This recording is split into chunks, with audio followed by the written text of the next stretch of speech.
അഭിനേതാക്കളുടെ സംഘടനയായ അമ്മയെ ഇനി ശ്വേതാ മേനോൻ നയിക്കും. അമ്മയുടെ പ്രസിഡന്റായി ശ്വേതാ മേനോനെയും ജനറൽ സെക്രട്ടറിയായി കുക്കു പരമേശ്വരനെയും തെരഞ്ഞെടുത്തു. ജയിച്ചതിൽ സന്തോഷമെന്നും എല്ലാവരെയും ഒന്നിച്ചു കൊണ്ടുപോകുമെന്നും ശ്വേതാ മേനോൻ പറഞ്ഞു. പൊതുതെരഞ്ഞെടുപ്പിന് സമാനമായ വീറും വാശിയുമായാണ് ഇത്തവണ താരസംഘടനയായ അമ്മയിൽ തെരഞ്ഞെടുപ്പ് നടന്നത്.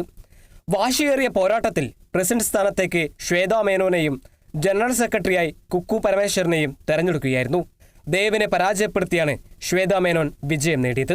പരാതികൾ പരിഹരിക്കുമെന്നും എല്ലാവരെയും ഒന്നിച്ചു കൊണ്ടുപോകുമെന്നും ശ്വേതാ മേനോൻ പറഞ്ഞു. ആദ്യമായിട്ട് ഇവിടെ വന്ന എല്ലാം നമ്മുടെ ഫാമിലി മെമ്പേഴ്സ് ഞാൻ നന്ദി താങ്ക് യു ഹൃദയത്തിൻ്റെ ഭാഷയിൽ ഞാൻ നന്ദി പറയാണ്.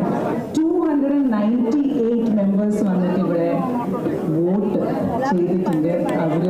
അതിന് നമ്മളെല്ലാവരും നമ്മുടെ ഫുൾ ടീമായിട്ട് ഞാൻ പറയണം താങ്ക് യു സോ മച്ച്. ഇതുവരെയ്ക്കും അമ്മ ഒരു സ്ത്രീ ആവണം എന്ന് പറഞ്ഞു, ഇതാ ഒരു സ്ത്രീ ആയി. നിങ്ങൾ നമ്മുടെ മെമ്പേഴ്സിനെ പോലെ എന്നെ സപ്പോർട്ട് ചെയ്യുക, എൻ്റെ ടീമിനെ സപ്പോർട്ട് ചെയ്യുക. 31 വർഷത്തിൽ ഇത് ആദ്യമായാണ് വനിതാ പ്രാതിനിധ്യം അമ്മയുടെ തലപ്പത്ത് വരുന്നത്. ട്രഷർ സ്ഥാനത്തേക്കുള്ള തെരഞ്ഞെടുപ്പിൽ ഉണ്ണി ശിവപാൽ ജയിച്ചു. ജയൻ ചേർത്തലയും ലക്ഷ്മി പ്രിയയുമാണ് വൈസ് പ്രസിഡന്റ്മാർ.